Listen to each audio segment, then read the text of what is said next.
private group of public figures. Moss is a member of this club, and the people we'll be talking with are the ones who know him as either a friend, an item, or as an opponent.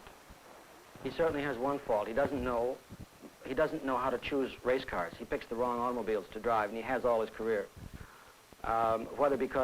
Mostly because he wants to drive British cars and he wants to drive non-factory cars.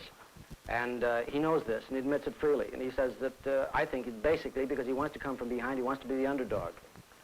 But he does make it harder. He drives cars that, as he says, are fragile and more breakable than they might be.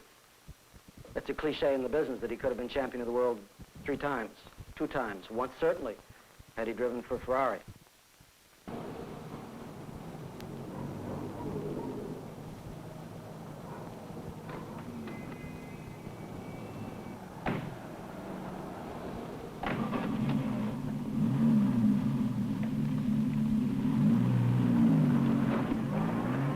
Tell me, Stirling, when did you get the idea that you first wanted to drive or be a racing driver? Well, I was driving at a very early age, at about 6, you know, and I had a car when I was 11 just to run around the farm. But I first wanted to become a racing driver at about 17, quite late. And I then wanted to become a professional racing driver, in other words, make it my life's work. You know, at about 19. Well, there weren't any professional drivers, were there, at that time? No, there weren't, because I had a big problem with my father, you know. He said, look, let's face it, this is not the normal business. It's an expensive sport, and, well, you can't become a professional, that's all there is to it. Although I had been offered a job, you know, to drive professionally, and I did drive professionally after that. You know, that is, I took up that job, so to speak. And I did race as a professional because my father said I could do it for a year and see how much money I lost and then go and join him again on the farm. He came to me for his first racing car. What kind of person was he when he started? Well, he was full of enthusiasm, actually. He'd just left school, and I think his father even had more enthusiasm than he did. He came in just at the time when the public were really getting enthusiastic about racing. He came to the fore, I think, rather because of that. One of the things which has now grown up with the modern English racing drivers is a kind of single-mindedness which Stirling, I think, first originated. Back in '51, when I was talking about, when just in a casual conversation, somebody said one day, what are you going to do when you're not driving, Stirling? He said, I should be driving all the time. And somebody said, how can you drive all the time? You know, you can't make a career of it. He said, but I'm going to. I'm going to be a professional racing driver. Well, at that stage, in '51, nobody in Great Britain had ever heard of a professional racing driver. Such things didn't exist. They were usually fairly wealthy young gentlemen. What was the first car you drove? First racing car you had? It was a Cooper 500 was the first racing car that I had. I then had a Cooper 1100, which was the same thing but bigger, a bigger engine, I mean. And then I went on to a thing called the HWM with Lance Macklin. And, you know, at the same time started to drive a Jaguar for Jaguars. Stirling, what do you remember about your first race? Well, the first competitive event that I did really was a hill climb. And before I went in a race, of course, was quite a few weeks because we were short of petrol at that time, and it was rationed. And racing was rather frowned upon. What year was this now? Oh, goodness me, 1947. About 1947, anyway.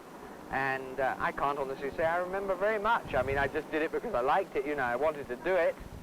And nothing sticks out in my memory. I mean, I didn't have a great big shunt and break the car or something. So, you know, there's nothing very much to say. Well, did you expect to win it? I mean, what? No, I guess I wasn't quite that stupid. Not at that time. No, I didn't. I tried to win it, of course. And the first race, I thought I had a chance of winning, yes. The first hill climb, which in other words was competitive, I didn't feel that I had really the chance of winning, but I would try to win. What was the reaction of older drivers? Or any hard feeling on their part? Not hard feeling, no. Most of them were very nice. They gave me some help. and sort of said, well, you know, you're doing a good job, don't go and kill yourself, but take it easy. That was the biggest thing I had to fight against, really, was that you don't really know how to drive until you've had an accident or two, you know, and that sort of thing. I suppose that was the greatest thing. I never remember them. They never sort of did any carving up or anything, but I had great trouble in getting cars. I couldn't get them, you know, I mean, other people's cars to drive. I tried to get a Jaguar from the factory, and, well, they wouldn't let me have one, you know, so then I went down and I tried MGs, and I tried Morgans, and I tried everybody, you know, and they thought, well, this guy is riding for a fall, and I'm not going to have him having his fall when he's driving our car. I can't blame them, but it was annoying. Well, why'd they feel this way if you won 10 of 11 first races? They said this is Well, a they pretty reckoned, hot old boy, that it was just luck that had held me there, you know. In other words, I was going a bit beyond my ability, which I may have been, and that obviously I was riding for a fall. Before you even started driving, were there any famous old drivers? I mean, as a child, were you more interested in automobiles than anything else? Well, yes, I was interested in them, planes as well, because it was the war time, you know. But I modeled my driving style on Dr. Farina, Nino Farina, whose style was that of complete relaxation with his arms outstretched more or less as I am now. And I thought he looked rather nice, you see, and I thought, well, you know, this guy isn't really trying very hard, but he certainly looks as though he can drive, and my gosh, he was world champion. So I thought, well, he must be good, you know. So I did, and I got this sort of relaxed style, and then of my own reasoning, I don't know why, perhaps it's because I'm so short, I started to put my head back a bit and look over, you know, sort of like that, which is difficult to do just at the moment, but I can, and I do that, and that is my sort of style, if you like, whereas Mike Hawthorne's was sort of a bit of a hunch, and Fangio's was more normal, you know, but one driver can tell another driver in a picture when he looks tiny by his style. You really can. I mean, you know, each is an individualistic style. Not that we work on having one. I did. I must admit. I really did.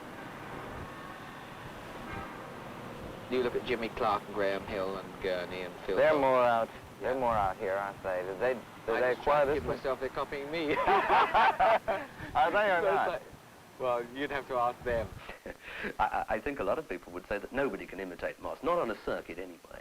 I mean, Moss does drive extremely well. And the thing about all the publicity he gets, the publicity in the everyday press, it tends sometimes to blur this image of the man as a craftsman behind the wheel, a craftsman on a racing circuit. But obviously, of course, if you're going to look up to anybody as a young enthusiast, well, you have to go a long way to find anybody better than Moss. 6 to 10 of the young drivers coming up today, there's no question about it. They base their ideas on Stirling's methods. They try and do a Stirling. I don't know. Quite honestly, I don't really know, because it isn't the sort of thing you go up to a bloke and say, what are you doing copying me? Because, you know, you don't see it that way anyway. Sure. It's a style. But they must have either modeled their style on Farina or myself or somebody else that has that type of method of driving. You know, you've been around. They used to call Fangio the old man of racing. You've been around quite a while now. They're calling you the old man now. Well, I've lost my hair as well. No, is that through experience? It's Yes, I guess. Well, I've been in racing so long that, you know, you become a fitting and fixture. See, it's now, if was my 16th year in 62. Not that I did much racing in 62, you know, but I did. And that's a long time. And I hope I have the respect of other drivers. This means a lot to me, that they don't consider that I'm a dirty driver. I don't consider I am. I hope they don't. And if they did feel so, I think that they would have enough guts to come up and sort of say, well, you know, you drove me off the circuit, which I don't reckon to do. Say, it's about lunchtime, isn't it? Don't you ever eat around here? Yeah, well, let me show you a bit of London, some of the best restaurants, huh? How about a What pub about or it? something like that? All right. You can have a drink, too. Hang on.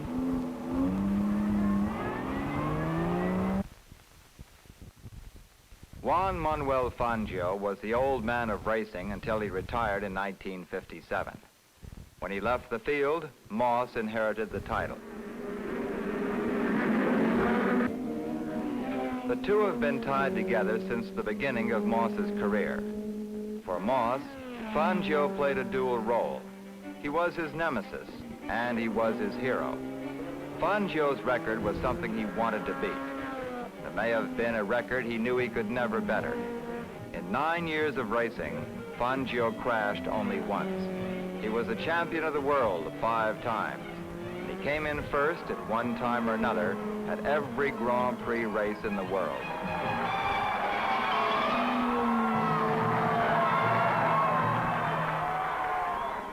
Between Moss and Fangio, there is every difference in the world.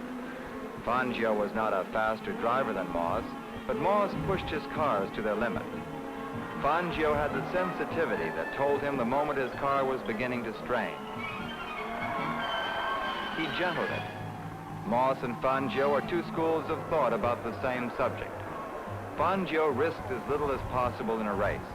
He was cautious. His one rule was that a driver must finish a race, and if he didn't, speed was useless. Moss raced with one thing in mind, speed. At times, Moss's school won, but the record says that Fangio was world's champion 5 times. He made the winner's circle his private parking place.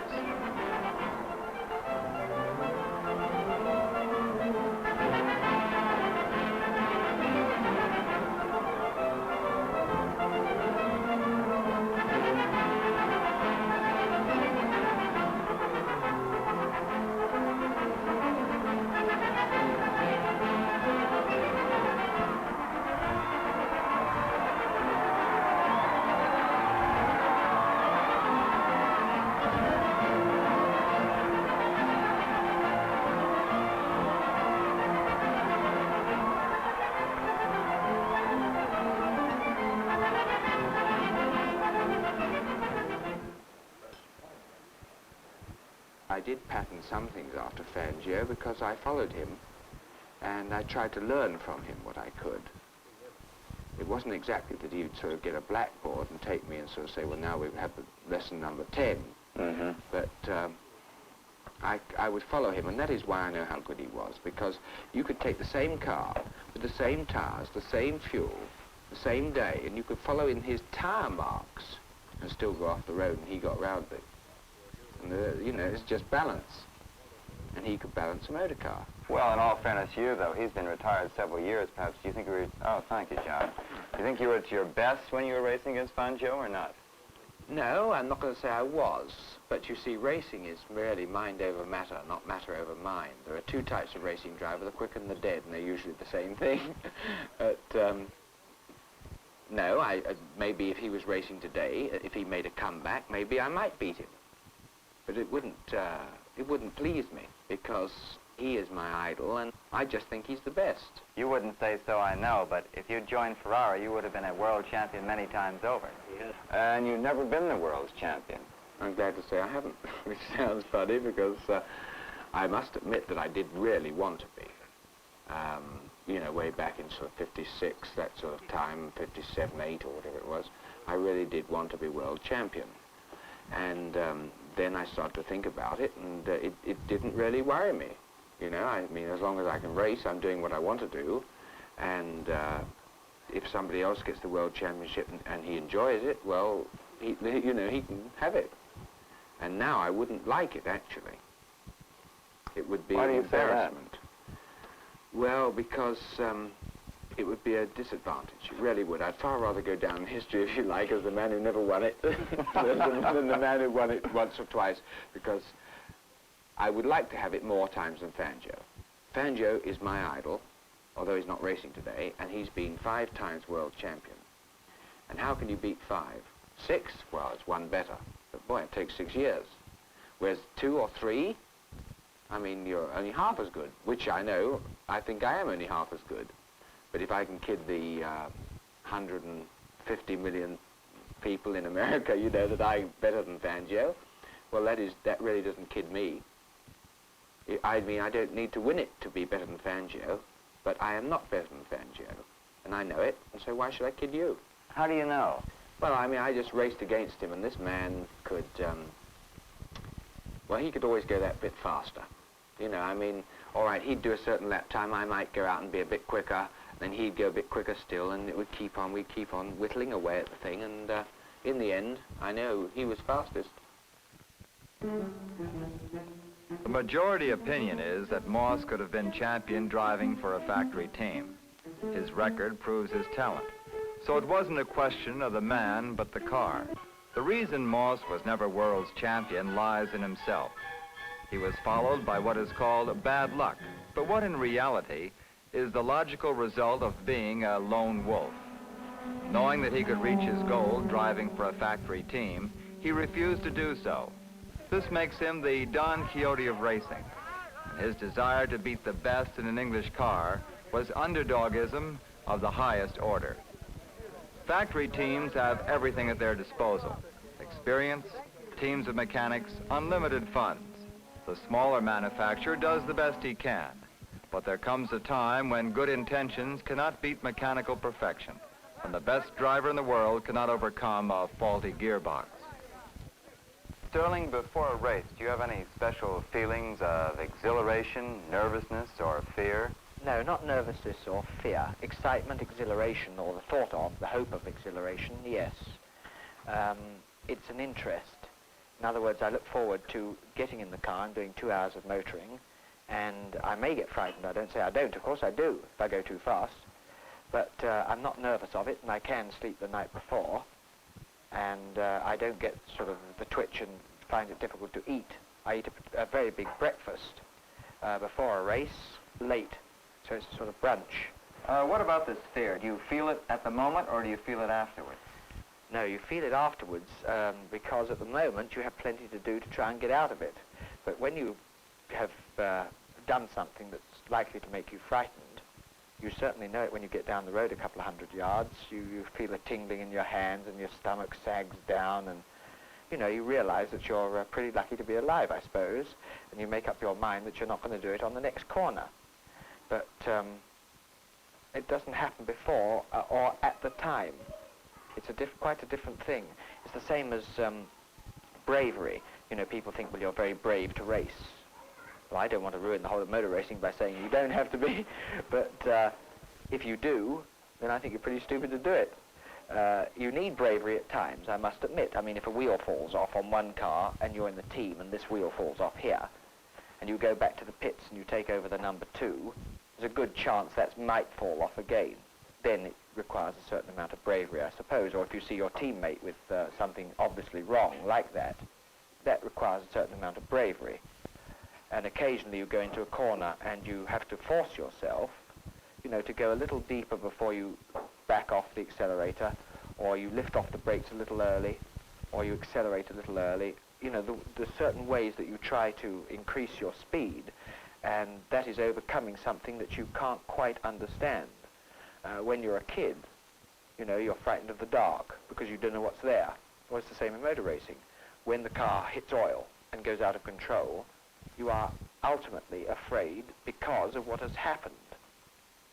And you can't understand it. You know, you think, well, why did it do it? If you see the oil before it happens, then you're not worried. You throw the thing into a slide first, and it may get a bit worse, but it is not really frightening. It is if suddenly the car starts to slide. I mean, I had a wheel come off once, and I remember the thing slid like anything, and I thought, well, extraordinary thing to happen. Then I saw the wheel going, and then I could understand why it did happen, you know. Tell me, Stirling, when was the time you knew the most fear?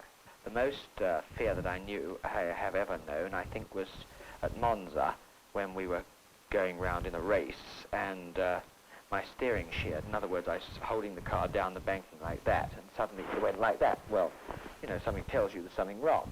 And particularly as the car didn't go to the left. In fact, it shot up to the right because it was on a banking. And I had no brakes, or virtually no brakes. I could not steer the car. I couldn't stop it. And all I had to think about, really, was yours truly he's going to buy it. And I had to sit there with my foot on what was laughingly referred to as the brakes, trying to stop from 165, and thinking, well, I'm going to go over the top of the banking, and then I'm going to be in trouble. And that really frightened me.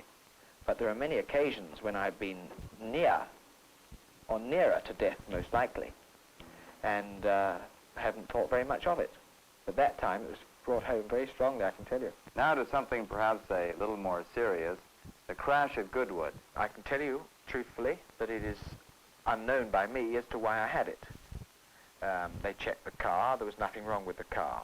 I check my own feelings, I can't remember it of course, of the way I behave on the track, and it is not reasonable that I would pass the guy I was passing in this position. And it's not reasonable that I would drive into a bank at 100 miles an hour. I mean, you know, this isn't done, really. It's true that once I got off the road, I got on grass and therefore lost control. This is reasonable. But why did I get off the road? Because to me, as a professional driver, it is important why I lost control. If it was the car or was it me? I'm not going to blame the designer. I'm not blaming myself yet. I'm prepared to accept the responsibility if it is shown that it was me. It doesn't worry me. I mean, I've made mistakes before. This one I paid a little higher, if you like. I banged a few things and broke them up, you know. But if it was that, I'll accept it. If it wasn't, then I think he should accept it. And in fact, I think he would. It was rather annoying. Well, that's an understatement. It was Graham Hill, wasn't it? Yes. Do you know why you were trying to pass Graham there? Yes, because Graham was on the right-hand side for a right-hand corner, which is unusual. He gave a signal to thank a marshal for showing the blue flag.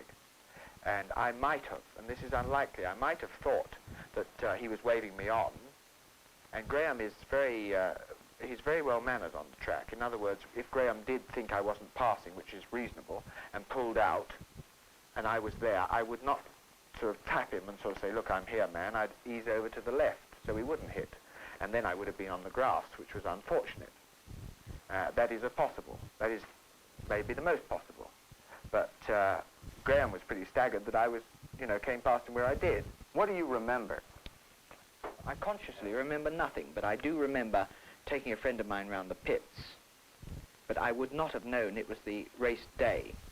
I cannot remember even getting up or having breakfast or going to the track, well, obviously not leaving it, or anything.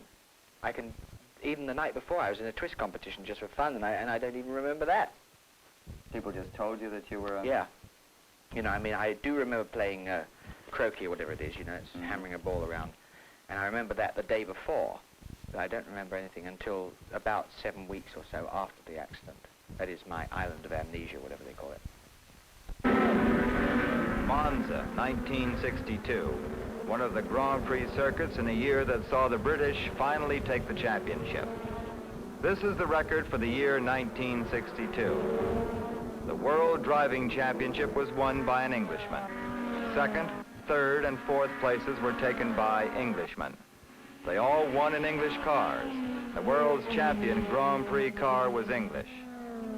Moss's ambition was realized by others, but it was Moss who gave England her victories, because he was the model for other drivers, the goal to shoot at. Is this then the portrait of a winner or a loser? It all depends on what side of glory you'd rather look. The winner is Graham Hill, now the man who fulfilled the wish of Stirling Moss, to be the Englishman who won in an English car. Stirling Moss's accident in 1962 certainly changed the outlook for 1962. I'm sure, I don't think I would have been world champion in 1962 if Stirling had been driving. Of course, it would depend on the type of car that he'd been driving. If he'd have had a reliable car, I'm sure that he would have been world champion today. And it was a tragic thing for him and for motor racing that he had this accident.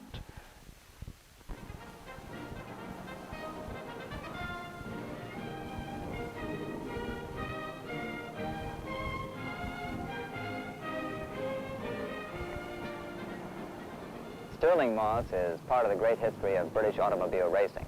He is a product of what has gone before, will influence the men who follow him. Car racing is the history of people like Stirling Moss, men who are driven with a single purpose, and that is to win.